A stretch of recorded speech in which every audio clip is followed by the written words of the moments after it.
10ാം ക്ലാസ്സിലെ ഓണം എക്സാമിന് മുന്നോടിയായിട്ട് വിദ്യാഭ്യാസ വകുപ്പ് പുറത്തിറക്കിയ മോഡൽ ക്വസ്റ്റ്യൻ പേപ്പറിന്റെ ക്വസ്റ്റ്യൻ ആൻസേഴ്സ് ഡിസ്കസ് ചെയ്യുന്ന മൂന്നാമത്തെ പാർട്ട് വീഡിയോ ആണിത്. ഇത് കൂട്ടി 5 വീഡിയോകളാണ് മാത്സിൽ നിന്ന് വരുന്ന ചോദ്യങ്ങളുമായി ബന്ധപ്പെട്ട് നമ്മൾ ചെയ്തിട്ടുള്ളത്. ഇത് 5ാമത്തെ വീഡിയോ ആണ്. അപ്പോൾ ഈ മൂന്നാമത്തെ പാർട്ട് വീഡിയോ തുടങ്ങുന്നത് 15ാമത്തെ ചോദ്യത്തിൽ നിന്നാണ്. അപ്പോൾ നേരിട്ട് തുടങ്ങാം. ചോദ്യം സ്ക്രീനിൽ കൊടുത്തിട്ടുണ്ട്. All 3-digit numbers that can be formed using the digits 3, 8, 9 without repetition are written on a slips of papers and put in a box. എന്താ അതിന്റെ മലയാളം? 3, 8, 9 3, 8, 9 എന്നീ നമ്പറുകൾ ഉപയോഗിച്ച് ഉണ്ടാക്കാൻ കഴിയുന്ന എല്ലാ മൂന്നക്ക സംഖ്യകളും പേപ്പറിൽ എഴുതിയിട്ട് ഒരു ബോക്സിൽ ഇട്ടിട്ടുണ്ട്. അപ്പൊ അതാണ് 15ാമത്തെ ചോദ്യം തുടങ്ങുന്നത്. ഇങ്ങനെയാണ്: 3, 8, 9 എന്നിവ റിപ്പീറ്റ് ചെയ്യാൻ പാടില്ല. എഴുതിയ നമ്പർ വീണ്ടും എഴുതാൻ പാടില്ല. എഴുതിയ നമ്പർ വീണ്ടും എഴുതാതെ നമ്മൾ എന്ത് ചെയ്യണം? മൂന്നക്ക സംഖ്യകൾ ഉണ്ടാക്കണം. 3 ഡിജിറ്റ് നമ്പേഴ്സ് ഉണ്ടാക്കണം. അതൊക്കെ ഒരു പേപ്പർ സ്ലിപ്പിൽ എഴുതിയിട്ട് എന്ത് എഴുതിയിട്ടുണ്ട്? ഒരു ബോക്സിൽ ഇട്ടിട്ട് ഉണ്ട് എന്നാണ് പറഞ്ഞിട്ടുള്ളത്. എന്നിട്ട് നമ്മളോട് എന്താ ചോദിച്ചത്?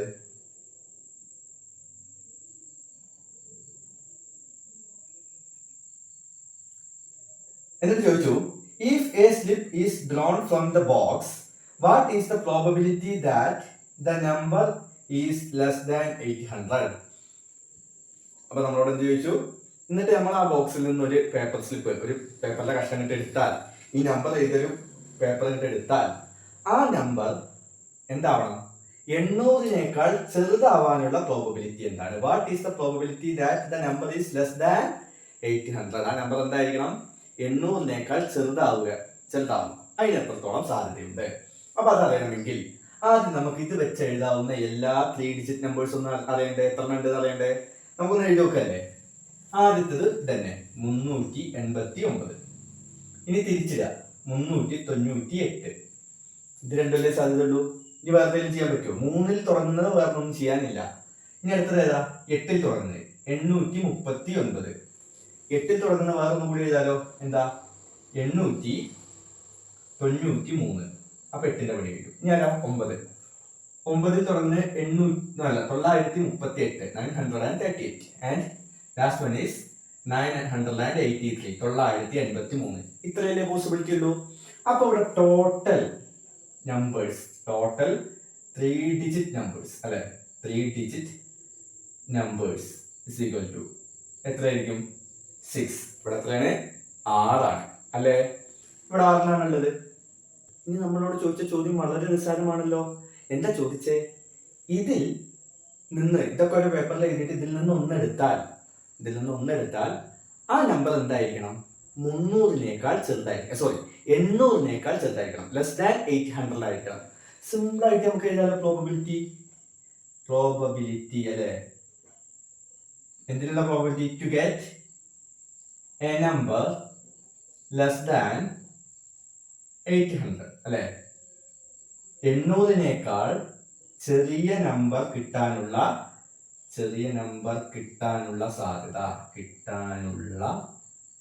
സാധ്യത സിമ്പിൾ ആയിട്ട് എഴുതാം. പ്രോബബിലിറ്റി ഈസി അല്ലേ? വളരെ ഈസി. ഞാൻ അവിടെ എഴുതുന്നു. എങ്ങനെ എഴുതാം? പ്രോബബിലിറ്റി എപ്പോഴും ഒരു ഫ്രാക്ഷന്റെ ഫോമിലായിരിക്കും അല്ലെ? സാധ്യതകൾ മിക്കവാറും എന്ന് വെച്ചാൽ നമ്മൾ എഴുതുന്നതൊക്കെ എന്തായിരിക്കും? ഫ്രാക്ഷൻ ഫോമിലായിരിക്കും. ഓക്കെ. താഴത്തെ എന്താ എഴുതണ്ടേ? ടോട്ടൽ. താഴത്തെ എന്താ എഴുതണം? ടോട്ടൽ എത്രയാണ്? ഇവിടെ ആകെ എത്ര ഉണ്ട്? 6. ഓക്കെ. അടുത്തത് ഇതിൽ 800-നേക്കാൾ ചെറുത് ഏതാ? 398 ഉണ്ട്, 389 ഉണ്ട്. 2 അല്ലേ ഉള്ളൂ. അപ്പൊ 2/6. നമുക്ക് കിട്ടി 2/6. ഇതാണ് പ്രോബബിലിറ്റി. അപ്പൊ 800-നേക്കാൾ ചെറുത് കിട്ടാനുള്ള സാധ്യത 2/6. ഇതിങ്ങനെയൊന്നും എഴുതേണ്ട ആവശ്യമില്ല. ഞാൻ ഇതിന്റെ സ്റ്റെപ്പ് പറഞ്ഞു എഴുതും. കാരണം ഇതൊരു 1 വേർഡ് ക്വസ്റ്റ്യൻ ആണ്. ആൻഡ് ഇതിന് നമുക്ക് 4 ഓപ്ഷൻസ് ഉണ്ട്. ആ ഓപ്ഷൻസ് കൂടി നോക്കാം അല്ലെ? നമ്മൾ ഇങ്ങനെയൊന്നും ചെയ്യേണ്ട ആവശ്യമില്ല. കാരണം 1 വേർഡ് ഒറ്റ മാർക്കിന്റെ ക്വസ്റ്റ്യൻ ആണ്. 4 ഓപ്ഷൻസ് ഉണ്ട്. കറക്റ്റ് ഓപ്ഷൻ നിങ്ങൾ എഴുതിയാൽ മാത്രം മതി. പക്ഷെ ഇത് എങ്ങനെ കിട്ടി നിങ്ങൾക്ക് അറിയേണ്ടത്. അതിന് വേണ്ടിയിട്ടാണ് ഞാൻ ഇത് ചെയ്തത്. ഇനി 4 ഓപ്ഷൻസ് ഞാൻ അവിടെ എഴുതുന്നു. ഒന്നാമത്തെ ഓപ്ഷൻ എന്ന് പറയുന്നത് 1/3, ബി എന്ന് പറയുന്നത് 2/3, സി 1/6, ഡി 5/6. നമുക്ക് കിട്ടിയ ഈ ആൻസർ ഇതിലുണ്ടോ? കാണാല്ല അല്ലെ? 2/6 എന്ന് ഇവിടെ എവിടെയും കാണാനില്ല. അപ്പൊ നമ്മൾ എന്ത് ചെയ്യേണ്ടി വരും? ഇതിനൊന്ന് ചെറുതാക്കി നോക്കി. എങ്ങനെ ചെറുതാക്കുക? ഈ ഫ്രാക്ഷൻ അഥവാ ഭിന്നസംഖ്യ ചെറുതാക്കുക എന്ന് പറഞ്ഞാൽ കുറേ പേർക്ക് നല്ല ഡൗട്ടാണ്. ഇത്ര മാത്രം നിങ്ങൾ ആലോചിച്ചാൽ മതി. നിങ്ങൾ ഒരൊറ്റ കാര്യം ആലോചിച്ചാൽ മതി. ഭിന്നസംഖ്യയെ ചെറുതാക്കണമെങ്കിൽ അല്ലെങ്കിൽ ഒരു ഫ്രാക്ഷനെ ചെറുതാക്കണമെങ്കിൽ മുകളിലുള്ള ആളെയും താഴെയുള്ള ആളെയും ഡിവൈഡ് ചെയ്യാൻ പറ്റണം. ഒരു സിംഗിൾ നമ്പർ ഉണ്ട്. മുകളിലുള്ള ആളെയും നമ്മളിപ്പോ ഏതെങ്കിലും ഒരു നമ്പറോട് ഡിവൈഡ് ചെയ്യുകയാണെങ്കിൽ അതേ നമ്പറോട് താഴത്തുള്ള ആളെയും ഡിവൈഡ് ചെയ്യണം. തിരിച്ചും പറയാം. ഇപ്പൊ ഞാൻ താഴത്തുള്ള 6 അല്ലേ, താഴത്തുള്ള 6, അതിനെ നമുക്ക് 3 കൊണ്ട് ഡിവൈഡ് ചെയ്യാലോ. അങ്ങനെ നമ്മൾ തീരുമാനിച്ചാൽ മുകളിലുള്ള 2നെയും എന്ത് ചെയ്യണം? 3 കൊണ്ട് ഡിവൈഡ് ചെയ്യാൻ പറ്റണം. പക്ഷെ അത് നടക്കുമോ? ഇല്ല. കാരണം 2നെ 3 കൊണ്ട് ഡിവൈഡ് ചെയ്താൽ കൃത്യമായിട്ട് കിട്ടില്ല. ഓക്കെ, അപ്പൊ താഴത്തെ ഒരാളെ തീരുമാനിച്ചാൽ മുകളിലും അയാൾ തന്നെ, ഇല്ല മുകളിൽ ഒരാളെ തീരുമാനിച്ചാൽ താഴത്തും അയാൾ തന്നെ. അത് മാത്രം നോക്കിയാൽ സെയിം നമ്പർ. ഇപ്പൊ ഇവിടെ 2നെ ഡിവൈഡ് ചെയ്യാൻ പറ്റിയ ഏറ്റവും നല്ല നമ്പർ ഏതാ? 2. 6നെയും നമുക്ക് എന്ത് ചെയ്യാം? 2 കൊണ്ട് ഡിവൈഡ് ചെയ്യാം. 2 divided by 2 is 1 and 6 divided by 2 is 3. Then the answer is 1/3. Okay, അപ്പൊ അതുകൂടി ഒന്ന് അറിഞ്ഞിരിക്കുക എന്നുള്ളത് വളരെ പ്രധാനപ്പെട്ട കാര്യം ആണ്. ക്ലിയർ ആണല്ലോ? ഇനി നമുക്ക് അടുത്ത ചോദ്യത്തിലേക്ക് കടക്കാം. 16ാമത്തെ ചോദ്യം കുറച്ചധികം ഇമ്പോർട്ടൻസ് ഉള്ള ഒരു ചോദ്യമാണ്. ഓക്കെ, നമ്മൾ ഇതുപോലത്തെ ചോദ്യം ചെയ്തിട്ടുണ്ട്, ടെക്സ്റ്റ് ബുക്കിൽ ഉണ്ട് തന്നെയാണ് എൻ്റെ ഒരു ഓർമ്മ. ഈ കൊല്ലം ഈ പാഠം എവിടെ ഞാൻ എടുത്തിട്ടില്ല, അതുകൊണ്ട് എനിക്ക് ഓർമ്മയില്ല. എനിക്ക് തോന്നുന്നു എല്ലാം ഇതേപോലത്തെ ഒരു ചോദ്യം ഉണ്ടോ എന്ന് സംശയം. എനിവേ നമുക്ക് ഇവിടെ ചെയ്ത് നോക്കാം അല്ലെ. എന്താ ചോദ്യം? A point is marked within each of the circles shown in the picture. സ്ക്രീനിൽ കാണുന്ന പോലെ സംഗതി എന്താ? 2 സർക്കിൾ കൊടുത്തിട്ടുണ്ട്. അതിൽ എന്തൊക്കെ കാര്യങ്ങളൊക്കെ കൊടുത്ത് നമുക്ക് നോക്കാം. ഓക്കെ, എന്നിട്ട് എന്ത് പറഞ്ഞു? If the probability that the point is with the shaded part of the first circle is taken as P and the probability that the point is with the shaded part of the second circle taken as Q, then what is the relation between P and Q? കാണുമ്പോൾ 4 ഓപ്ഷനൊക്കെ ഉണ്ട്. കുറച്ച് ബുദ്ധിമുട്ട് അധികം ഉള്ളതായിട്ടൊക്കെ തോന്നും. അത്യാവശ്യം കുറച്ച് പരിപാടികൾ ചെയ്യാനും ഉണ്ട്. ഓക്കെ, നമുക്കൊന്ന് സിമ്പിളായിട്ട് എങ്ങനെ ചെയ്യാമെന്നൊന്ന് നോക്കി നോക്കാം. ഓക്കെ, അതിനുവേണ്ടി ആദ്യം ഞാൻ ആ ചിത്രം ഒന്ന് വരയ്ക്കട്ടെ, എന്നിട്ട് ഞാൻ പറയാം എന്താണ് ക്വസ്റ്റ്യൻ്റെ മീനിങ് എങ്ങനെയെന്നൊക്കെ നമുക്ക് പറയാം. ഓക്കെ ഓക്കെ, 1 മാർക്കിന്റെ ചോദ്യം കേട്ടോ. പക്ഷെ ശ്രദ്ധിക്കണം, എന്താ ഇവിടെ പറഞ്ഞത്?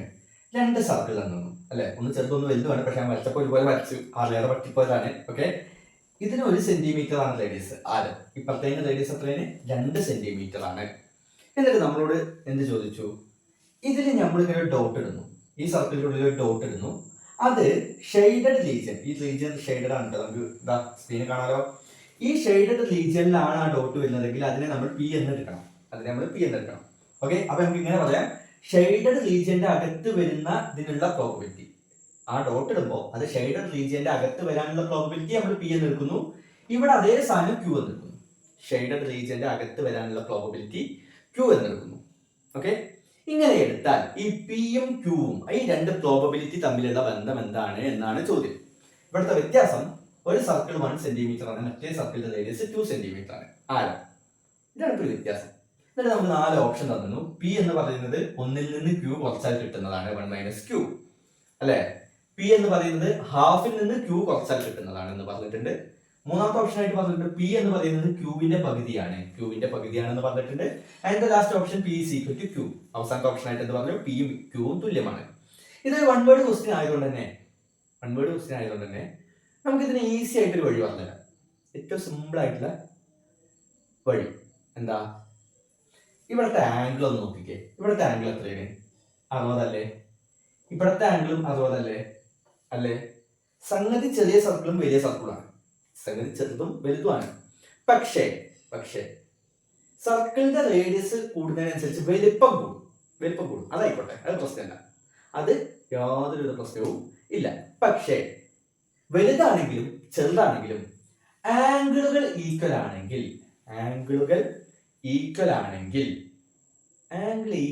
എന്ത് പറയാം? ഈ പിയും ക്യൂവും ഈക്വൽ ആയിരിക്കും എന്ന് വെച്ചാൽ എത്ര വലിയ സർക്കിൾ വേണമെങ്കിൽ നിങ്ങൾ എടുത്തോ, വേറൊരു സർക്കിൾ വളരെ ചെറുതെടുത്തോ. ഓക്കെ, ഇങ്ങനെ ഒരു വലിയ വ്യത്യാസത്തിലുള്ള 2 സർക്കിളുകൾ ആയാൽ പോലും നമുക്ക് പ്രശ്നം ഇല്ല. എങ്ങനെ? ആംഗിൾ തുല്യമാണോ നോക്കിയാൽ മതി. അതായത് ഇപ്പൊ നമ്മൾ വേറൊരു രീതി പറയുകയാണെങ്കിൽ ഇങ്ങനെ സർക്കിൾ എടുത്തു, ഞാൻ കേക്ക് മുറിക്കുന്ന പോലെ മുറിച്ചു, സെന്റർ കൊടുക്കാം, കറക്റ്റ് സെന്റർ കൂടെ ഞാൻ 4 ആക്കി മുറിച്ചു. ഓക്കെ, ഇങ്ങനെയാണ് കറക്റ്റ് 4 ആക്കി കുരിശ് വെച്ച പോലെ നമ്മൾ പറഞ്ഞ കേക്ക് മുറിക്കുന്ന പോലെ മുറിച്ചു. ഓക്കെ, ഇതിന്റെ റേഡിയസ് 1 സെന്റിമീറ്റർ ആണ്. ഈ ആംഗിൾ 90 ഡിഗ്രി എന്ന് വിചാരിക്കും ഒരു എക്സാമ്പിൾ 90 ഡിഗ്രി. എന്നിട്ട് ഞാൻ എന്നോട് ചോദിച്ച ചോദ്യം, ഇതേ ചോദ്യം ഇവിടെ ഈ ഷെയ്ഡഡ് റീജിയനിൽ വരാനുള്ള സാധ്യത എന്താണ്? ഇത് പി ആണ്. ഇതിലൊരു ഡോട്ട് ഇടാനുള്ള സാധ്യത എത്രയാണ്? ഈ പി എന്താവാനാണ് സാധ്യത? സിമ്പിൾ ആയിട്ട് പറഞ്ഞാൽ ഈ പി എന്താവാനാണ് സാധ്യത? ഒന്ന് നോക്കിയേ, ഈ സർക്കിളിനെ ടോട്ടൽ എത്ര കഷ്ണങ്ങളാക്കിയിട്ടുണ്ട്? 4 കഷ്ണങ്ങളാക്കിയിട്ടുണ്ട്. അതിൽ എത്ര ഭാഗം ഷെയ്ഡ് ചെയ്തിട്ടുണ്ട്? ഒരു ഭാഗമാണ് ഷെയ്ഡ് ചെയ്തിട്ടുണ്ട്. അപ്പൊ ഇവിടെ പി വരാനുള്ള സാധ്യത എന്താ? 1/4. ഇനി അതിനേക്കാൾ വലിയൊരു സർക്കിൾ വരച്ചു, ഇതേപോലെ മുറിച്ചു. ഇവിടുത്തെ റേഡിയസ് എന്ന് പറഞ്ഞാൽ 2 സെന്റിമീറ്റർ ആണ്. ഈ ഭാഗം ഷെയ്ഡ് ചെയ്തിട്ടുണ്ട്.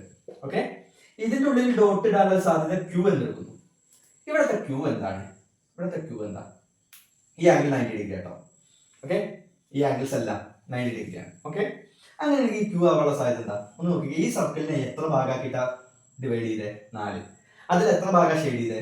1. രണ്ടും തന്നെയാണ് 1/4. ഇനിയിപ്പോ 60 ഡിഗ്രി ആയാലും ഇത് തന്നെയാണ്. ഇത് 60 ഡിഗ്രി, അതിനേക്കാൾ വലിയൊരു 60 ഡിഗ്രി. പക്ഷെ സർക്കിളിനെ വെച്ച് നോക്കുമ്പോൾ ആംഗിൾ ഈക്വൽ ആണെങ്കിൽ അതിന്റെ ഉള്ളിലുള്ള പ്രോബബിലിറ്റിയും ഈക്വൽ ആയിരിക്കും. ക്ലിയർ ആണല്ലോ? ഒരു മാർക്ക് ഉള്ളതുകൊണ്ട് നമ്മൾ കൂടുതലൊന്നും ആലോചിക്കേണ്ട. നിങ്ങൾ ഇത്ര നോക്കുക, ആംഗിൾ ഈക്വൽ ആണോ? ആംഗിൾ ഈക്വൽ ആണെങ്കിൽ വേറെ പ്രശ്നമൊന്നുമില്ല. നമ്മൾ കൂടുതലൊന്നും ആലോചിക്കേണ്ട കാര്യമില്ല. ഇനി ഇവിടെ ആംഗിൾ 120 വന്നിരുന്നു എന്ന് വിചാരിക്കാം. അപ്പൊ ഇതിൽ ഏത് ഓപ്ഷൻ? സിമ്പിൾ. 120യുടെ പകുതി അല്ലേ 60 ആണല്ലോ. 120യുടെ പകുതി ആണല്ലോ 60. ആ കാര്യത്തിൽ ഡൗട്ടൊന്നുമില്ലല്ലോ. ഇല്ല. അപ്പൊ 120യുടെ പകുതി 60 ആവുമ്പോൾ എന്താവും പ്രോബബിലിറ്റി? ക്യൂവിന്റെ പകുതിയാണ് പി. ക്യൂവിന്റെ ഹാഫ് ക്യൂ എന്ന് പറഞ്ഞാൽ ക്യൂവിന്റെ പകുതി അതാണ് എന്ത്? പി. ക്യൂ എത്രയാണോ അതിന്റെ പകുതിയാണ് പി. കറക്റ്റ് അല്ലേ? ക്യൂവിന്റെ അവിടെ ആംഗിൾ എത്രയാണോ അതിന്റെ പകുതിയാണ്. സിമ്പിൾ പോലെ, അത്ര മതി. ഓക്കെ, ഇനി ഇതിന്റെ കുറച്ചുകൂടി ഡിഫിക്കൽട്ട് ആയ ക്വസ്റ്റ്യൻ വരുന്നുണ്ട്, ഈ വീഡിയോ തന്നെ ഉണ്ട്. അവിടെ നമുക്ക് ഇത് വേറെ രീതിയിൽ വേറെ കുറച്ച് കാര്യങ്ങൾ പറയുന്നുണ്ട്. അത് നമുക്ക് അപ്പം ഡിസ്കസ് ചെയ്യാം. 1 വേർഡേ ഉള്ളൂ, ഇത്ര നോക്കിയാൽ മതി. എന്താണ് ആംഗിൾ? സിമ്പിൾ. ക്ലിയർ ആണല്ലോ? നമുക്ക് അടുത്തേക്ക് പോയാലോ? അതിന്റെ ഓക്കെ, അടുത്ത ക്വസ്റ്റ്യൻ അല്ല, ഇതിന്റെ അടുത്ത വേർഷൻ അല്ലെ. കുറച്ചുകൂടിയൊക്കെ നമുക്ക് ഡീറ്റെയിൽ ആയിട്ട് ചെയ്യേണ്ട ഒരു ഭാഗം. ഓക്കെ, ക്വസ്റ്റ്യൻ ആണ്. എന്താ question? In the picture the ends of chords of a circle are joined to the center of the circle. എന്താണ്? സർക്കിളിൽ ഒരു കോഡ് ഉണ്ട്, എന്തുണ്ട്? ഞാനുണ്ട്. ആ ഞാനിന്റെ അറ്റങ്ങൾ സർക്കിളിന്റെ സെന്ററിലേക്ക് ജോയിൻ ചെയ്തിരിക്കുന്നു, സർക്കിളിന്റെ കേന്ദ്രത്തിലേക്ക് നീട്ടി വച്ചിരിക്കുന്നു. If A point is marked inside the circle, what is the probability that? Okay, ഇങ്ങനെ തന്നിട്ടുണ്ട്. എന്നിട്ട് എന്താ ചോദിച്ചിട്ടുള്ളത് അവിടെ? If A point is marked inside the circle, ഈ സർക്കിളിന്റെ അകത്തൊരു പോയിന്റ് മാർക്ക് ചെയ്താൽ, രണ്ട് കാര്യങ്ങളാണ് നമ്മളോട് കണ്ടുപിടിക്കാൻ പറഞ്ഞത്. First one, it is inside the circle എന്നാണ് ക്വസ്റ്റ്യനിൽ പറഞ്ഞിട്ടുള്ളത്, പക്ഷെ ഇത് തെറ്റാണ്. It is inside the sector എന്നായിരിക്കും. ഓക്കെ, എന്താണ്? ഇതിന്റെ അകത്ത്, ഈ സർക്കിളിന്റെ അകത്ത് നമ്മളൊരു ഡോട്ട് ഇട്ടാൽ, ഒരു കുത്തിട്ടാൽ ഒന്നാമത്തെ ചോദ്യം എന്താണ്? അത് ഈ വൃത്താംശം, ഇവിടെ ഈ വൃത്തത്തിന്റെ അംശം തന്നെ ഒരു കഷ്ണം ഉണ്ടല്ലോ, ആ വൃത്താംശത്തിന്റെ അകത്ത് വരാനുള്ള സാധ്യത എന്താണ്? ഒന്നാമത്തെ ചോദ്യം എന്താണ്? ഇംഗ്ലീഷിലെ തെറ്റാണ്. ഇൻസൈഡ് ദ സർക്കിൾ അല്ല, അതെ, ഇൻസൈഡ് ദ സർക്കിൾ എന്നാണ്. പക്ഷെ ഇൻസൈഡ് ദ സർക്കിൾ അല്ല, സെക്ടർ. കാരണം എന്താ? അതെന്തുകൊണ്ട് അങ്ങനെ പറഞ്ഞേ? സർക്കിളിന്റെ അകത്തൊരു ഡോട്ട് ഇട്ടാൽ എന്നാണ് ചോദ്യം തന്നെ. പിന്നെ വീണ്ടും ഇൻസൈഡ് ദ സർക്കിൾ വരുമോ? ഒരിക്കലും ഇല്ല. പിന്നെന്താ വരുന്നത്? Inside the sector. അതാണ് ആദ്യത്തെ ചോദ്യം. അപ്പൊ നമുക്ക് അതൊന്ന് കണ്ടുപിടിക്കാം. ഓക്കെ, എന്നിട്ട് നമുക്ക് രണ്ടാമത്തെ ചോദ്യത്തിലേക്ക് പോവാം. അപ്പൊ സിമ്പിൾ ആയിട്ട് ആലോചിക്കുക, നമുക്ക് എന്താ വേണ്ടത്? ഒന്നാമത്തെ ചോദ്യത്തിന്റെ ആൻസർ എന്ന് പറയുമ്പോൾ നമ്മളൊരു ഡോട്ട് ഇടാൻ ഇങ്ങനെ കണ്ണടച്ചിട്ട് ഇങ്ങനെ ഇടുന്നു. ഓക്കെ, ഇപ്പോഴും അറിയില്ല അത് എവിടെയാണ് ഇട്ടത്. അത് ഇട്ടത് എന്തിന്റെ ഉള്ളിലാണോ? സെക്ടറിന്റെ ഉള്ളിൽ ആവാനുള്ള സാധ്യത, വൃത്താംശത്തിന്റെ ഉള്ളിൽ ആവാനുള്ള സാധ്യത എത്രയാണ്? ഇതാണ് നമ്മൾ കണ്ടുപിടിക്കുന്നത്. ഓക്കെ, നമുക്ക് നോക്കി നോക്കിയാലോ. വൃത്താംശത്തിന്റെ ഉള്ളിൽ, കറക്റ്റ് അല്ലെ? ഇതൊരു വൃത്താംശമല്ലേ? അതിന്റെ ഉള്ളിൽ തന്നെ അല്ലേ വന്നിട്ടുള്ളേ? അല്ലെ? കറക്റ്റ് ആയിട്ട് കിട്ടിയില്ലേ? അപ്പൊ നമുക്കത് കൃത്യമായി കിട്ടി, വൃത്താംശത്തിന്റെ ഉള്ളിൽ തന്നെ. ഇനി അതിന് എത്രമാത്രം സാധ്യത ഉണ്ട്? നമ്മൾ കഴിഞ്ഞ ചോദ്യം ചെയ്തതിന് നമുക്കറിയാലോ എത്രമാത്രം സാധ്യത ഉണ്ട്. ഒന്ന് ആലോചിച്ച് നോക്കിയേ. നമുക്ക് കൃത്യമായിട്ട് ഇപ്പൊ ഉത്തരം കിട്ടും. അപ്പൊ നമുക്ക് ചെയ്യേണ്ട ആവശ്യം കൂടി ഇല്ല. എന്തേ? നമുക്കറിയാലോ ഇവിടുത്തെ ആംഗിൾ എത്ര? 90 അല്ലേ? ആംഗിൾ എത്രയാണ്? 90. ഞാൻ ഈ വര തൽക്കാലം ഇല്ലാന്ന് വിചാരിക്കാം. അപ്പൊ നമുക്ക് ഈസി ആയിട്ട് മനസ്സിലാക്കാം. ഇവിടുത്തെ ഈ ആംഗിൾ എത്രയാണ്? 90 അല്ലേ? അല്ലേ? അപ്പൊ ഞാൻ അത് ഇങ്ങനെ നീട്ടി വരച്ചു എന്ന് കരുതുക. ഫോർ എക്സാമ്പിൾ, അത് മീൻസ് എക്സാമ്പിൾ അല്ല, ഒന്ന് ഈസി ആയിട്ട് മനസ്സിലാവാൻ വേണ്ടിയിട്ട് ഇത് ഇങ്ങനെയും വരച്ചു. അപ്പൊ ഈ ആംഗിൾ എത്രയായിരിക്കും? സ്വാഭാവികമായിട്ടും ഇതും 90, ഇതും 90, ഇതും 90 അല്ലേ? അതിൽ ഈ ഒരു ഭാഗത്താവാനുള്ള ചാൻസ് ആണ് നമ്മളോട് ചോദിച്ചിട്ടുള്ളത് അല്ലെ? ഇവിടെ ഒരു ആവാനുള്ള ചാൻസ് ആണ് നമ്മളോട് ചോദിച്ചിട്ടുള്ളത് ആണല്ലോ, ഈ സെക്ടറിൽ വരാനുള്ള ചാൻസ്. ഓക്കെ, അപ്പോ പ്രോബബിലിറ്റി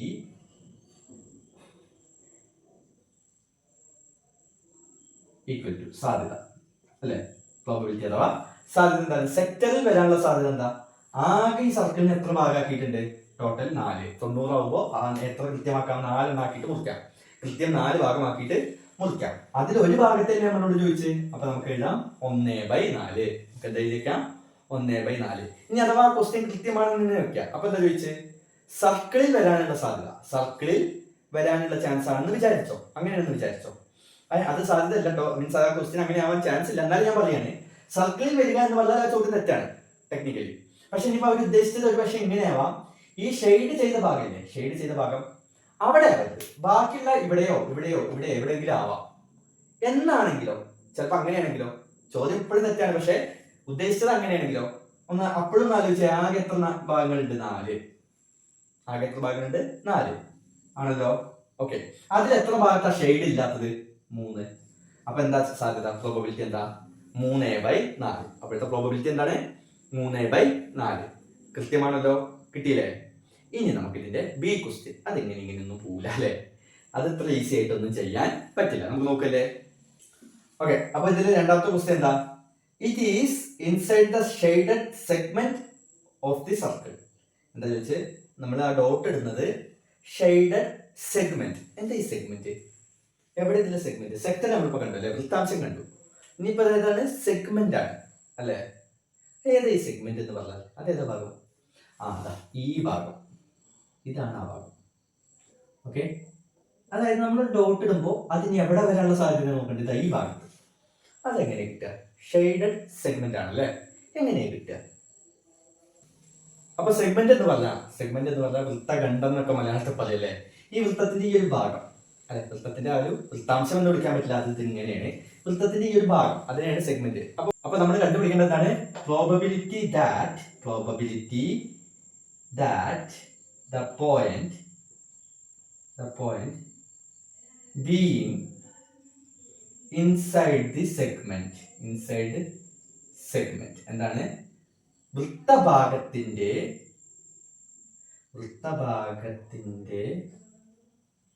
അകത്ത് പോയിന്റ് വരാനുള്ള സാധ്യത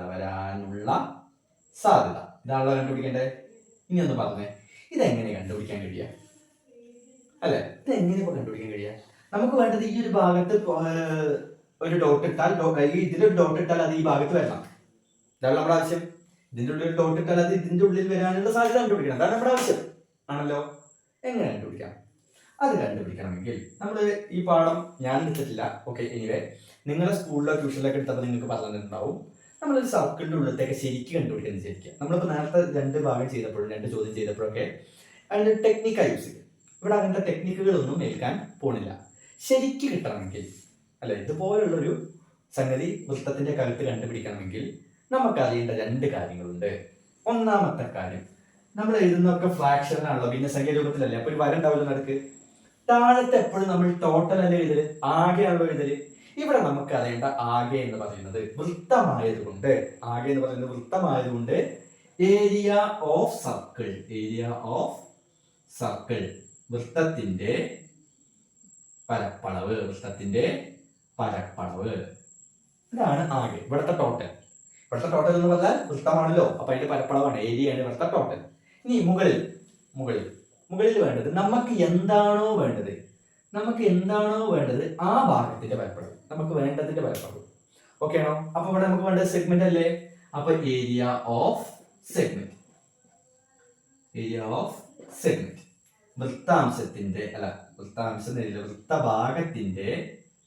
വൃത്തഭാഗത്തിന്റെ പരപ്പളവ്.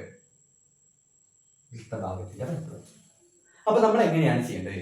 യഥാർത്ഥത്തിൽ കഴിഞ്ഞ ചോദ്യമൊക്കെ വേണമെങ്കിൽ അങ്ങനെ ചെയ്യാം, പക്ഷെ നമുക്ക് അതിന്റെ ആവശ്യമില്ലാത്തതുകൊണ്ടാണ് ഞാൻ അങ്ങനെ ചെയ്യാൻ. ഇവിടെ അങ്ങനെ ചെയ്തേ പറ്റൂ. ഒരു വൃത്തൊക്കെ വന്നാൽ നമ്മൾ വൃത്തത്തിന്റെ ആകെ പരപ്പളവ് കണ്ടുപിടിക്കണം. പിന്നെയോ നമ്മളോട് ചോദിച്ച ഭാഗം, വൃത്ത ഭാഗം, ഈ ഒരു സെഗ്മെന്റ്, അതിന്റെ പരപ്പളവും കണ്ടുപിടിക്കണം. അപ്പൊ നമുക്ക് ഇനി ഓരോന്നായിട്ട് നോക്കല്ലേ? ഓക്കെ, ഇനി നമുക്ക് ഞാൻ തൽക്കാലം വായിക്കുന്നു. ഓക്കെ, നമ്മൾ ആദ്യം കണ്ടുപിടിക്കാൻ പോകുന്നത് വൃത്തഭാഗം ഭാഗത്തിന്റെ പരപ്പളമാണ്. വൃത്തഭാഗത്തിന്റെ പരപ്പളവ്. Okay, area of segment. നമുക്ക് നോക്കാമല്ലോ ഇത് എങ്ങനെ ചെയ്യാന്ന്. ഇതാണ് നമ്മൾ ആദ്യം കണ്ടുപിടിക്കാൻ പോകുന്നത്. എങ്ങനെ കണ്ടുപിടിക്കുക ഒന്ന് പറഞ്ഞേ. ഈ സെഗ്മെന്റ് എങ്ങനെ കണ്ടുപിടിക്കുക? ഏരിയ എങ്ങനെ കണ്ടുപിടിക്കുക? ഒന്ന് ആലോചിച്ച് നോക്കി. എങ്ങനെ കിട്ടുന്നു? കിട്ടുക നിങ്ങളൊന്ന് ആലോചിച്ചാൽ കിട്ടുന്ന കാര്യമാണ്. ഇത് നമ്മൾ കഴിഞ്ഞ കൊല്ലം 9ാം ക്ലാസ്സിൽ പഠിച്ചിട്ടുണ്ട്. ഈ ഒരു ഭാഗത്തിന്റെ പരപ്പളവ് കിട്ടാൻ വേണ്ടി ചെയ്യേണ്ടത് എന്താണെന്ന് വെച്ചാൽ, എന്താ വേണ്ടേ? നമ്മൾ ഈ മൊത്തത്തിലുള്ള പരപ്പളവാണ്, ഈ ഒരു ഭാഗം മൊത്തത്തിലുള്ള പരപ്പളവാണ്. അതെന്തിനാ? ഈ വൃത്താംശം അഥവാ ഈ സെക്ടറിൽ തന്നെയല്ലേ ഈ ഭാഗവും പെടുന്നത്? ഈ ത്രികോണം മാത്രമാണോ സെക്ടർ? അല്ല, സെക്ടർ എന്ന് പറയുന്നത് ഈ ഒരു ഭാഗം മുഴുവനാണ്. ഇങ്ങനെ എടുത്തിട്ടുള്ള ഈ ഒരു ഭാഗം മുഴുവനാണ് എന്ത്? സെക്ടർ. ഓക്കെ, അല്ലാതെ ഇവിടെ ഉള്ള ഈ ത്രികോണം അല്ല സെക്ടർ. ഓക്കെ, ഈ ഒരു ഭാഗത്തെ സെഗ്മെന്റ് എന്ന് വിളിക്കുന്നു, ഈ മുഴുവൻ ഭാഗത്തെ നമ്മൾ എന്ത് വിളിക്കുന്നു?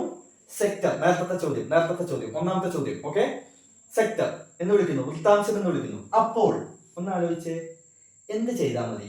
ഇത് കിട്ടാൻ എന്ത് ചെയ്താൽ മതി? ഈ ഒരു ഭാഗം കിട്ടാൻ എന്ത് ചെയ്താൽ മതി?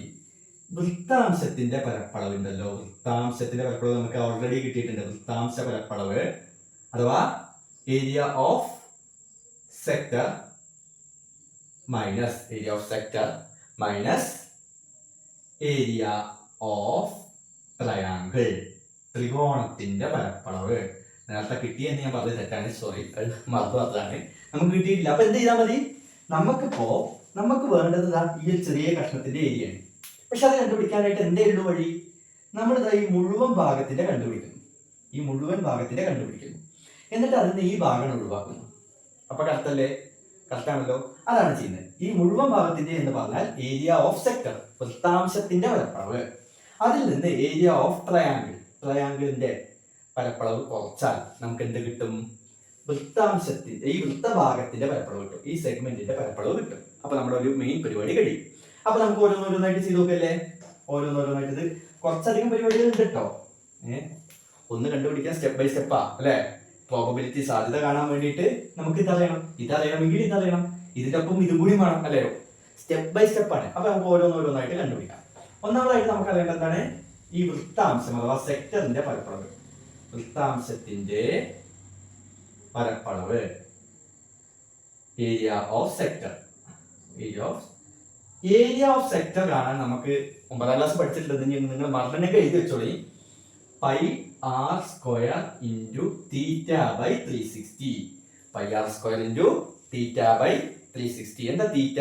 തീറ്റ എന്ന് വെച്ചാൽ ആംഗിൾ. തീറ്റ എന്ന് വെച്ചാൽ ആംഗിൾ. തീറ്റ എന്ന് വേണമെന്നില്ല, അവിടെ എക്സ് എന്നോ വൈ എന്നോ സെറ്റ് എന്നോ എന്ത് വേണം കേട്ടോ. ആംഗിളിനെ ജനറൽ ആയിട്ട് യൂസ് ചെയ്യുന്നത് തീറ്റ വെച്ചിട്ടാണ്. അതുകൊണ്ട് ഞാൻ ഇട്ടുന്നേ ഉള്ളൂ, നോ പ്രോബ്ലം. ഓക്കെ, എന്നാ പറഞ്ഞേ എന്തൊക്കെയാണ്?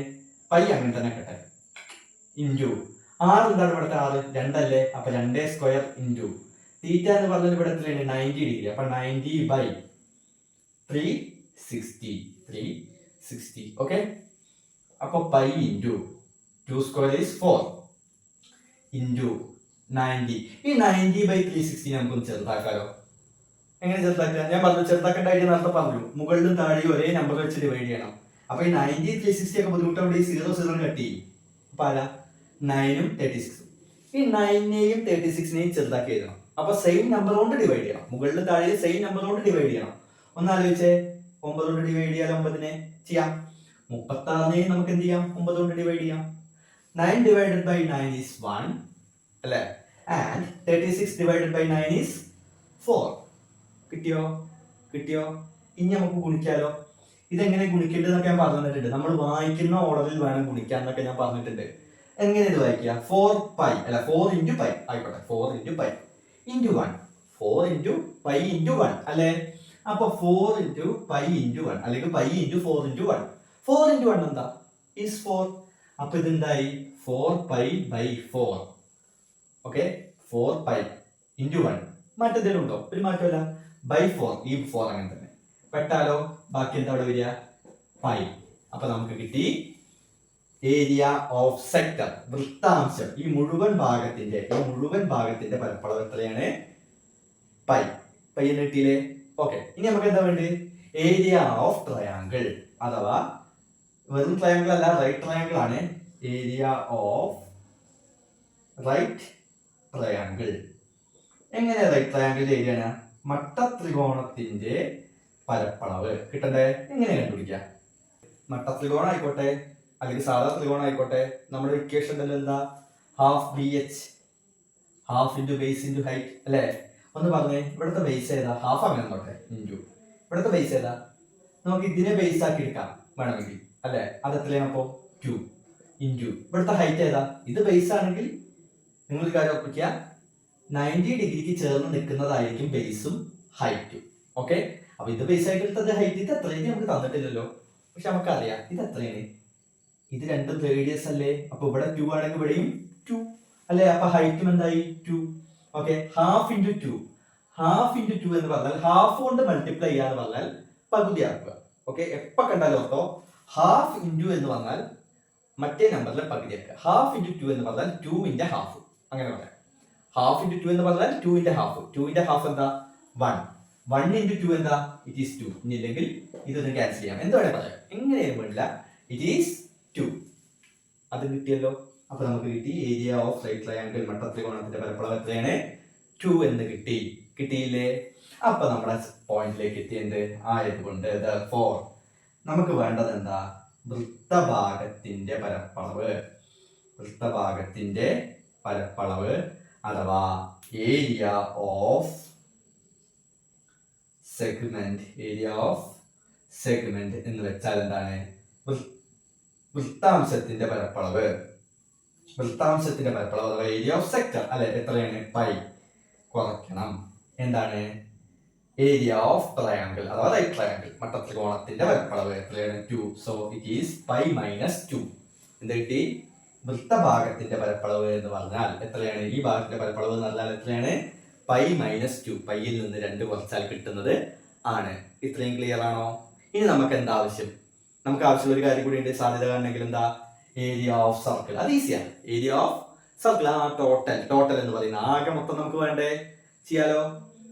വൃത്തത്തിന്റെ പരപ്പളവ് അഥവാ area of circle equal to area of circle വേണ്ടേ? എങ്ങനെ ഏരിയ ഓഫ് സർക്കിൾ ആണ്? Pi R square. വൃത്തത്തിന്റെ പരപ്പളവ് എന്ന് വെച്ചാൽ പൈ ആർ സ്ക്വയർ. ഇവിടെ ആർ എന്ന് പറഞ്ഞാൽ 2 ആണ്. അപ്പൊ 2 square. What is 2 square? It is 4. So it is 4 pi. Easy അല്ലേ? ഞാൻ അതിനൊന്നും എക്സ്പ്ലെയിൻ ചെയ്ത സമയം കളയില്ല. ഇതൊന്നും അറിയില്ലാന്ന് വെക്കുക. ഈ ഒരു പ്രായത്തില് SSLC പഠിക്കുന്ന ഒരു കുട്ടിക്ക് ഏരിയ ഓഫ് സർക്കിൾ ഒന്നും അറിയില്ല എന്ന് പറഞ്ഞാൽ എനിക്ക് തോന്നുന്നില്ല നിങ്ങളൊക്കെ ബ്രില്യൻ്റ് ആണല്ലോ. അപ്പൊ വൃത്തത്തിന്റെ പരപ്പളവ് ഈസി ആയിട്ട് കിട്ടും. അപ്പൊ നമ്മുടെ ആൻസർ ആയി എന്താണ്? സാധ്യത അഥവാ പ്രോബബിലിറ്റി. എന്താ ഞാൻ പ്രോബബിലിറ്റി പറഞ്ഞത്? പ്രോബബിലിറ്റി എന്താ പറഞ്ഞത്? ഏരിയ ഓഫ് സെക്ടർ, വൃത്തഭാഗത്തിന്റെ പരപ്പളവ് ഹരിക്കണം ഡിവൈഡഡ് ബൈ വൃത്തത്തിന്റെ പരപ്പളവ്. ഏരിയ ഓഫ് സർക്കിൾ എത്രയാണ്? 4 പൈ.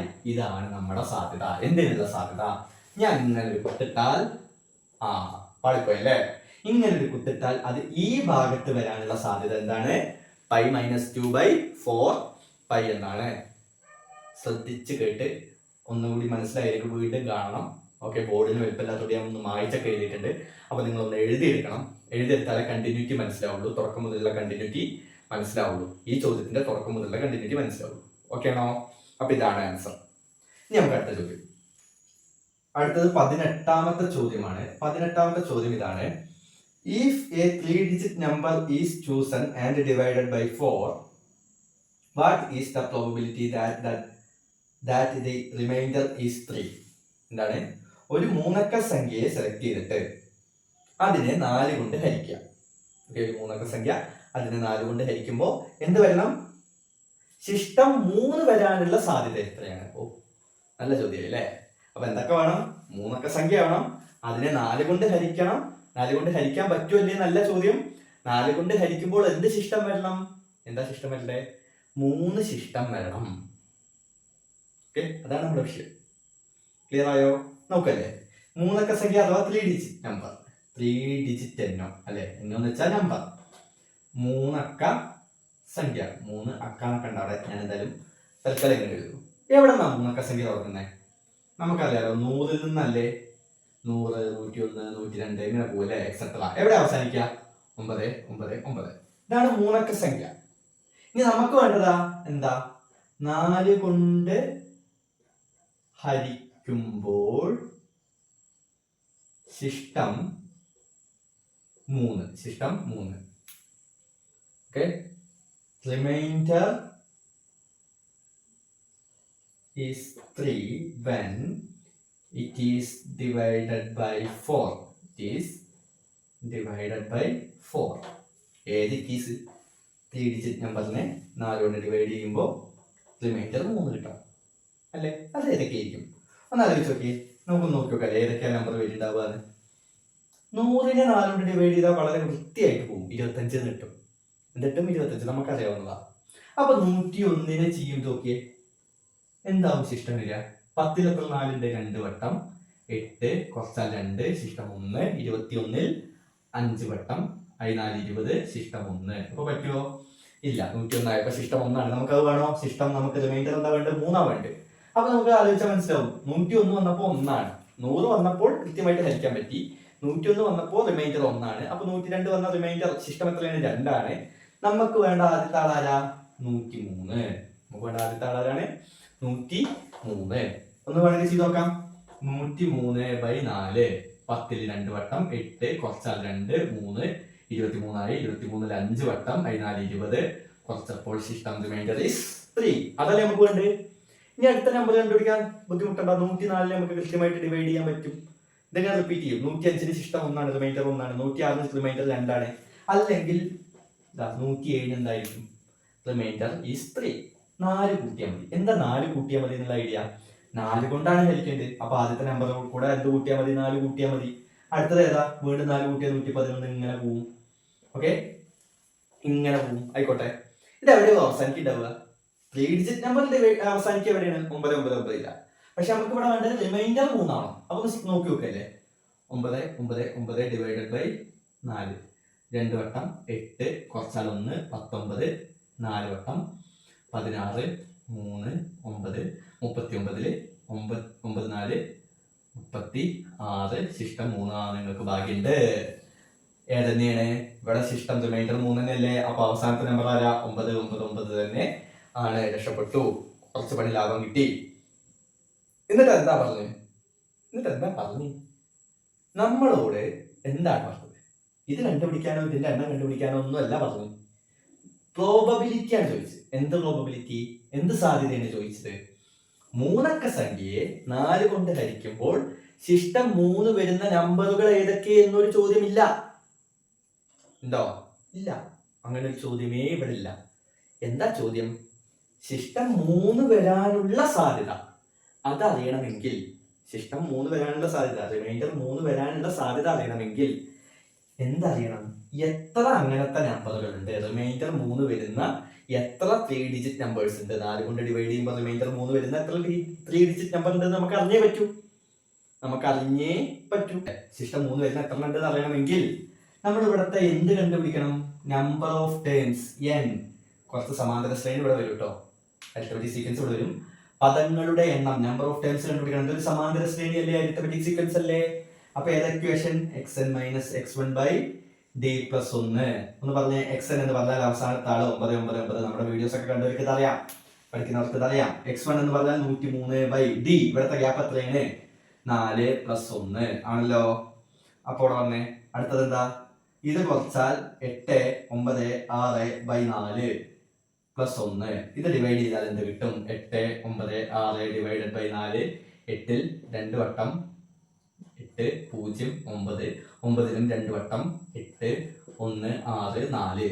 ഓക്കെ, 16. 4 4 16. ഇവിടെ കൃത്യമായിട്ട് 16 0 ആയി പോവും. അപ്പൊ നമ്മുടെ എണ്ണം എന്താണ്? 224 + 1 അഥവാ 225. അപ്പൊ നമുക്ക് മനസ്സിലായത് എന്താണ്? എന്താ മനസ്സിലായേ?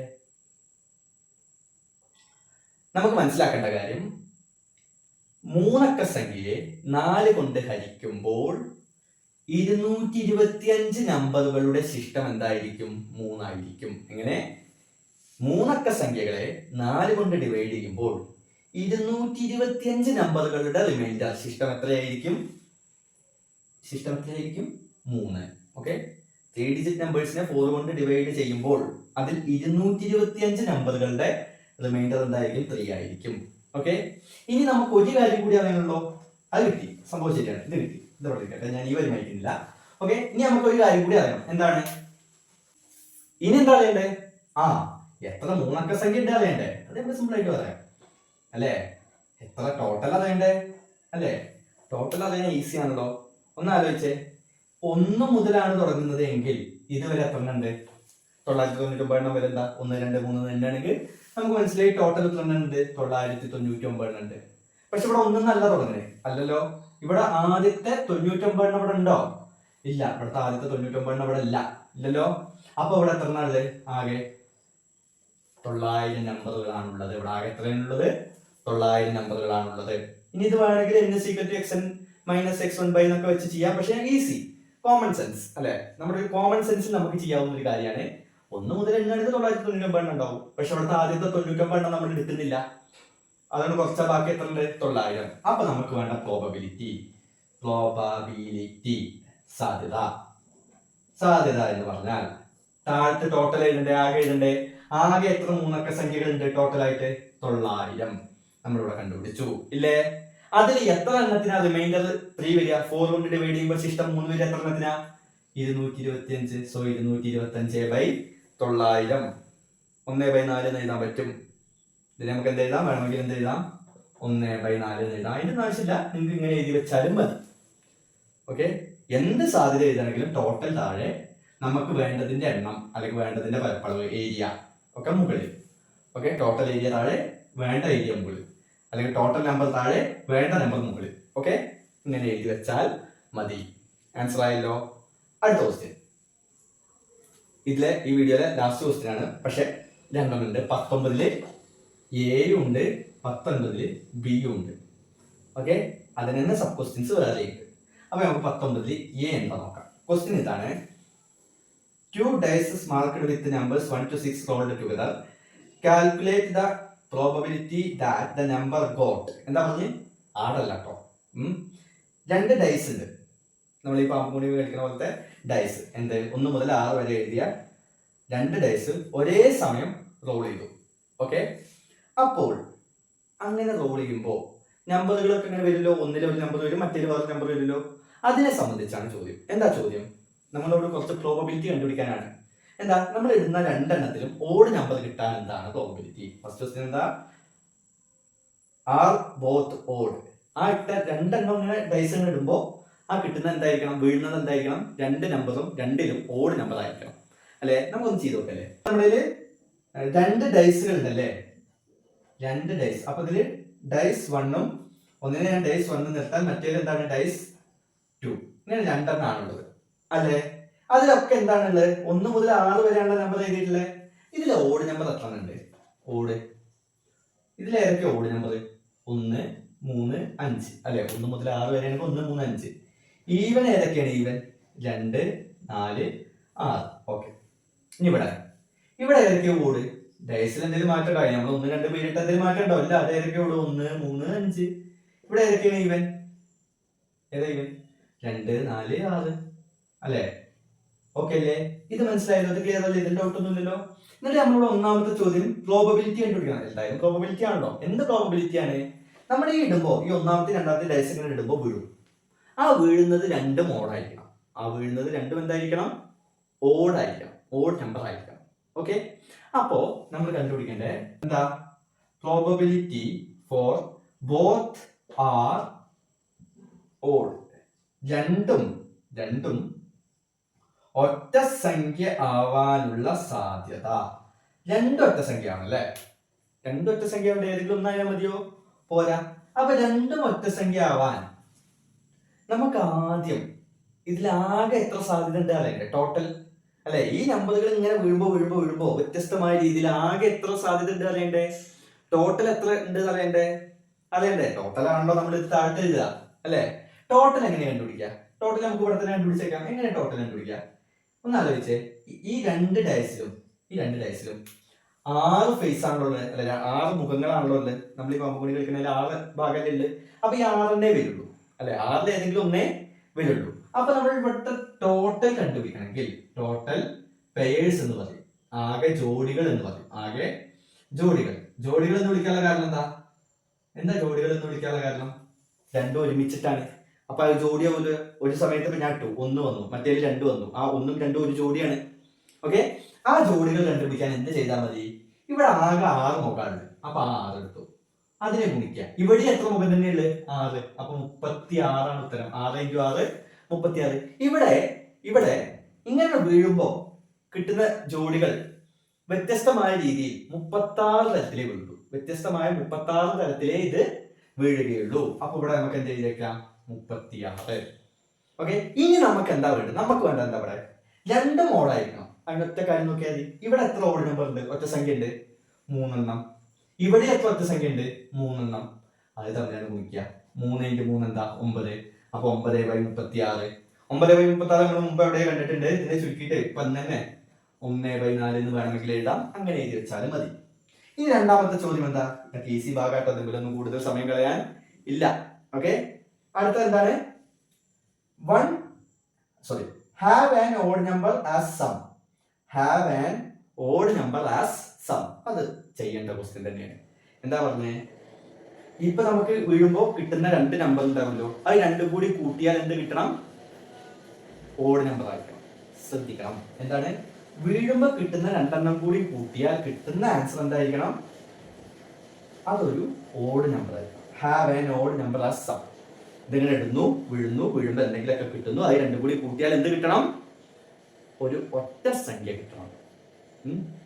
നോക്കല്ലേ, ഇവിടെ 1 അല്ലേ?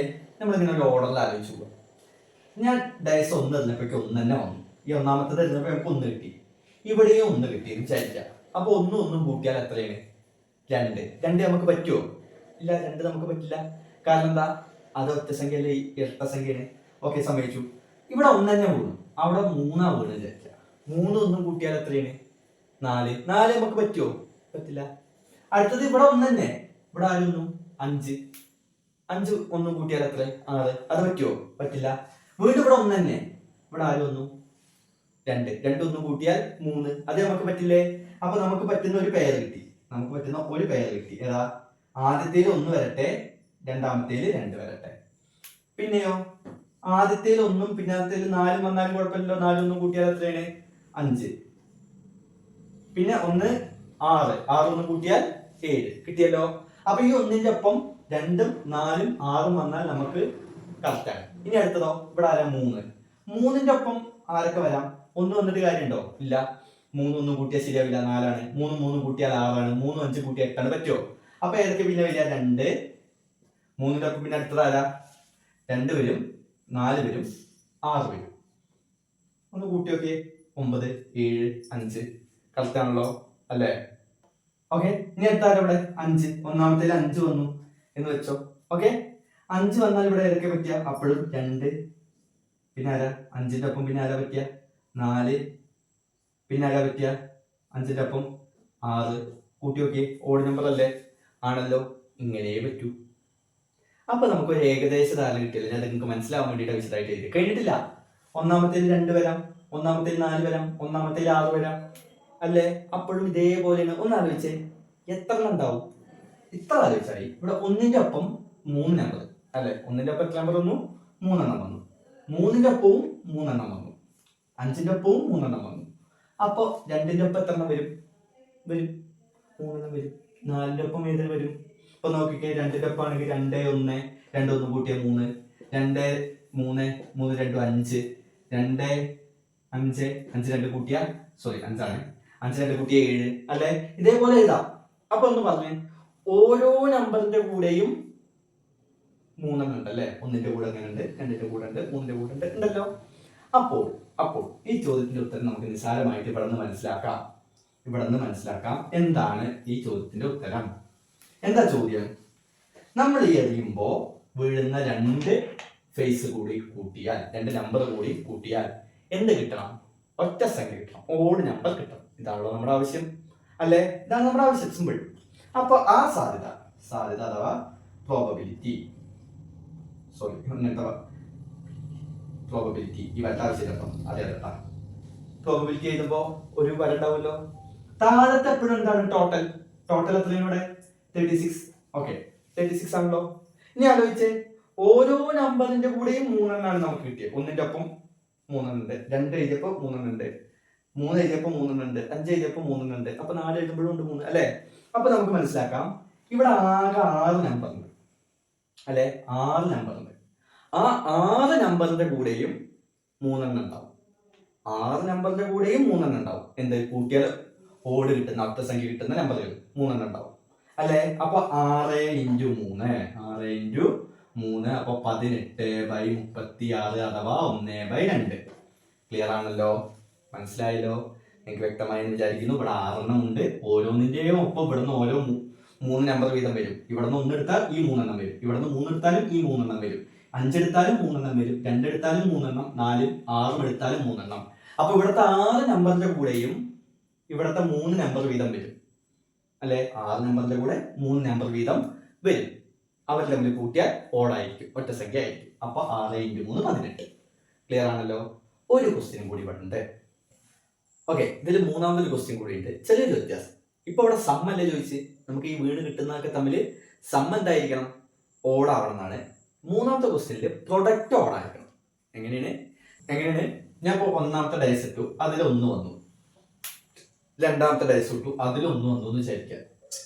ഇത് രണ്ടും തമ്മിൽ പ്രൊഡക്റ്റ് ചെയ്താൽ, ഗുണിച്ചാൽ ഗുണനഫലം, പ്രൊഡക്റ്റ് എന്ന് പറഞ്ഞാൽ ഗുണനഫലം എന്താണ്? 1 ഒരു ഓട് നമ്പർ ആണല്ലോ. ഇപ്പൊ നമുക്ക് എടുക്കാം, പ്രശ്നമില്ല.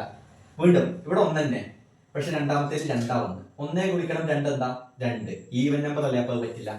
അടുത്തത് 1 ഗുണിക്കണം 3. 1 ഗുണിക്കണം 3 എന്താണ്? സോറി, ഇത് എടുക്കാം, ഓഡ് നമ്പറാണ് അല്ലെ. ഈ രീതിയിൽ നമ്മൾ പ്രൊഡക്റ്റ് സമ്മ് ചെയ്ത പോലെ, തുക ചെയ്ത പോലെ പ്രൊഡക്റ്റ് നിങ്ങൾക്ക് ചെയ്യാവുന്നതേ ഉള്ളൂ. ഇതന്നെ ഈ ഒരൊറ്റ വരി നോക്കി നമുക്ക് അതിന് ഉത്തരം കിട്ടും. 1 4 പറ്റുമോ? പറ്റില്ല. 1 5 പറ്റുമോ? പറ്റും. 5 ഓഡ് നമ്പറാണ്. 1 × 5 5 ഓഡ് നമ്പറാണ്. 1 6 1 × 6 പറ്റില്ല. അപ്പൊ എത്ര ഉണ്ട്? 1ന്റെ ഒപ്പം എത്ര ഉണ്ട്? 3. അപ്പൊ 2ന്റെ ഒപ്പം എത്ര ഉണ്ടാവും? 3. 3ന്റെ ഒപ്പം എത്ര ഉണ്ടാവും? 3. അങ്ങനെ 6 പേരുടെ ഒപ്പം എത്ര ഉണ്ടാവും? 3. കഴിഞ്ഞ ചോദ്യം ചെയ്ത് എക്സാക്ട്ലി സെയിം. ഓക്കെ, അപ്പൊ അത് നിങ്ങളൊന്ന് ചെയ്ത് നോക്കുക. ഓക്കെ ആണോ? ഇനി ഇവിടെ 19ാമത്തെ ക്വസ്റ്റ്യനിൽ ഒരു ബി പാർട്ട് കൂടി ഉണ്ട്. ആ ക്വസ്റ്റ്യൻ എക്സാക്ട്ലി ഞാൻ ക്ലാസ് എടുക്കുന്നവർക്കാണെങ്കിൽ ഞാൻ പറയുന്നത് അതായിരിക്കും മിക്കവാറും പരീക്ഷയ്ക്ക് എവിടെ 5 മാർക്കിന് വരുന്ന ചോദ്യം. നമ്മുടെ 4ാമത്തെ പാഠത്തിന്റെ അവസാന പേജില് ആദ്യത്തെ ചോദ്യമായിട്ട് ഈ ചോദ്യം ഉണ്ട്. അതിൽ തന്നെ ക്ലാസ് 10A 10B എന്ന് പറയുന്ന ഒരു ചോദ്യമാണ്. ഓക്കെ, ആ 10Aക്കും 10Bക്കും കൂടി യാതൊരുവിധ മാറ്റവും ഉണ്ടാവാറില്ല. ആൺകുട്ടികളുടെ പെൺകുട്ടികളുടെ എണ്ണത്തിൽ മാത്രമാണ് ചെറിയ മാറ്റങ്ങൾ ഉണ്ടാവാറുള്ളത്. ഓക്കെ, അപ്പൊ നമുക്ക് ആ ചോദ്യം നോക്കാം. ചോദ്യം സ്കെയിലുണ്ട്. അപ്പൊ 19B ആണല്ലോ. ചോദ്യം എന്താ? ചോദ്യം, there are 20 boys and 15 girls in 10A and 15 boys and 20 girls in class 10B. എന്താണ്? 10A ക്ലാസ്സിൽ 20 ആൺകുട്ടികളും 15 പെൺകുട്ടികളും ഉണ്ട്. 10B ക്ലാസ്സിൽ 15 ആൺകുട്ടികളും 20 പെൺകുട്ടികളും ഉണ്ട്. തിരിച്ചു മറിച്ചിട്ടു. One of the students is to be selected from each classes for participating in the maths fair. Maths fair ഗണിതശാസ്ത്ര മേളയിൽ പങ്കെടുക്കാൻ വേണ്ടി 2 ക്ലാസ്സിൽ നിന്നും ഓരോരുത്തരെ വീതം സെലക്ട് ചെയ്താൽ കാൽക്കുലേറ്റ് ദ പ്രോബബിലിറ്റി ദാറ്റ്, എന്താ, കുറച്ച് പ്രോബബിലിറ്റി സാധ്യതകൾ കണ്ടുപിടിക്കണം. എന്തിന്റെയൊക്കെ സാധ്യതകൾ? ആ സെലക്ട് ചെയ്യുന്ന 2 കുട്ടികളും പെൺകുട്ടികളാവാനുള്ള സാധ്യത. ഒന്നാമത്തെ ക്വസ്റ്റ്യൻ എന്താണ്? ആ സെലക്ട് ചെയ്ത 2 കുട്ടികളും പെൺകുട്ടികളാവാനുള്ള സാധ്യത. അപ്പൊ നമുക്ക് തന്നതൊന്ന് എഴുതി വെക്കാം. 10A ക്ലാസ്സിൽ എത്ര ബോയ്സ് ഉണ്ട്? 20 ബോയ്സും ഗേൾസ് 15 ആണ്. അപ്പൊ ടോട്ടൽ എത്രയാണ്? 35. ഇനി 10Bയിൽ എങ്ങനെയാണ്? ബോയ്സ് എത്രയാണ്? 15 ആണ്. ഗേൾസ് എത്രയാണ്? 20 ആണ്. അപ്പോഴും ടോട്ടൽ എത്രയാണ്? ടോട്ടൽ മാറ്റൊന്നുമില്ല, 35. ഓക്കെ, ഇങ്ങനത്തെ ഒരു ചോദ്യം വരുമ്പോൾ നമ്മൾ ഏറ്റവും നല്ല കാര്യം ആദ്യം തന്നെ 2 കാര്യങ്ങൾ കണ്ടുപിടിക്കും. ഒന്നാമത്തെ കാര്യം total number of purse, okay, ആകെ ജോഡികൾ കണ്ടുപിടിക്കാം. ആകെ ജോഡികൾ കണ്ടുപിടിക്കാൻ ഈസിയാണ്. ടോട്ടലുകൾ തമ്മിൽ ഗുണിച്ചാൽ മതി. ഇവിടെ എത്ര ഉണ്ട്? 35, അപ്പുറത്തും 35. 35 × 35 1225 ആണ്. ഞാൻ എനിക്ക് അറിയാവുന്നതുകൊണ്ട് എഴുതി വെച്ചത്. നിങ്ങൾ എന്ത് ചെയ്യണം? ഗുണിച്ച് കണ്ടുപിടിക്കാം. ഓക്കെ, ടോട്ടൽ ജോഡികൾ, ടോട്ടൽ പേഴ്സ്, ആകെ ജോഡികൾ. ഓക്കെ, ഇനി ഒരു കാര്യം കൂടി എഴുതിക്കുക, ടോട്ടൽ പ്രോബബിലിറ്റി. ഇതൊരു പക്ഷെ നിങ്ങൾക്ക് സ്കൂളിലൊന്നും പറയുന്നുണ്ടാവില്ല. എൻ്റെ ഒരു ഐഡിയ ആണ് ആകെ സാധ്യത അല്ലേ, അതിൻ്റെ ഒരു ടെക്നിക്കാണ് ആകെ സാധ്യത, ടോട്ടൽ പ്രോബബിലിറ്റി, ആകെ സാധ്യത. അപ്പൊ എന്താണ് ടോട്ടൽ പ്രോബബിലിറ്റി, ആകെ സാധ്യത. ആകെ സാധ്യത എന്ന് പറഞ്ഞാൽ എന്താ, നമ്മുടെ ഇവിടെ ആകെ ടോട്ടൽ എന്താണ് 1225. ആകെ സാധ്യത എന്ന് പറഞ്ഞാൽ ഈ 1225 നിന്ന് നമ്മളിപ്പോൾ വിചാരിക്കുക ഈ 1225 ബിരിയാണി പൊതികളാണെന്ന് വിചാരിക്കുക. അപ്പൊ ഇത് എത്ര പേർക്ക് കൊടുക്കാൻ കഴിയും? 1225 പേർക്ക് കൊടുക്കാൻ കഴിയും അല്ലെ, വ്യത്യസ്തമായ 1225 പേർക്ക് കൊടുക്കാൻ കഴിയില്ലേ?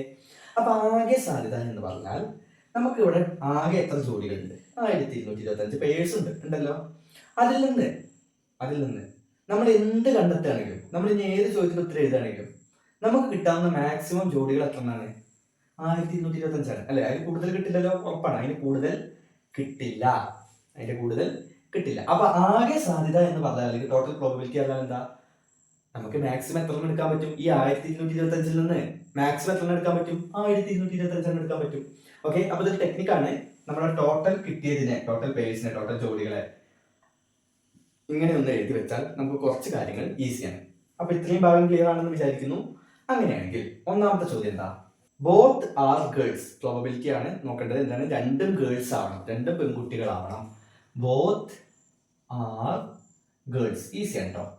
രണ്ടും പെൺകുട്ടികൾ അല്ലെ, രണ്ടും പെൺകുട്ടികളാവാനുള്ള സാധ്യത എഴുതുമ്പോൾ ഭിന്നസംഖ്യ ഫ്രാക്ഷൻ രൂപത്തിലാണ്. താഴത്ത് ടോട്ടൽ ആണ്. ടോട്ടൽ എന്ന് പറഞ്ഞാൽ 1225 ആണ് ആണല്ലോ. ഇനി എന്താ ചെയ്യേണ്ടത്? രണ്ട് പെൺകുട്ടികളല്ലേ, പെൺകുട്ടികളുടെ എണ്ണം മാത്രം എടുത്താൽ മതി. ഏതാ പെൺകുട്ടികളുടെ എണ്ണം? 10 7 15, 10 7 20 അല്ലെ. ഇത് തമ്മിൽ അങ്ങോട്ട് ഗുണിക്കുക, ഇത് തമ്മിൽ മൾട്ടിപ്ലൈ ചെയ്യാം. പക്ഷെ ഇനി എന്താ ഉണ്ടാവുക അറിയോ? ഈ മൾട്ടിപ്ലിക്കേഷൻ പറഞ്ഞിടത്തൊക്കെ എക്സാമിന് പോയിട്ട് അഡീഷൻ ചെയ്തിരിക്കും, കൂട്ടി വയ്ക്കും. ഗുണിക്കാൻ പറഞ്ഞിടത്തൊക്കെ കൂട്ടും, കണ്ടോളൂ കേട്ടോ. അങ്ങനത്തെ കുറേ പേരുണ്ടോ. ഓക്കെ, 20 × 15, 20 × 15, 15 × 2 30.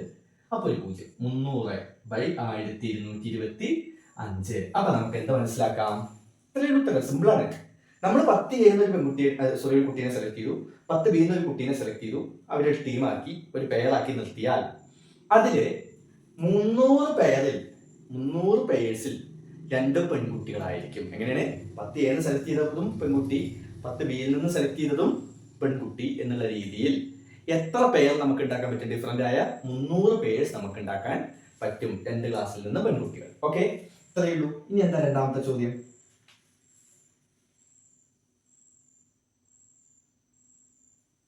രണ്ടാമത്തെ ചോദ്യം, one is girl and another is boy.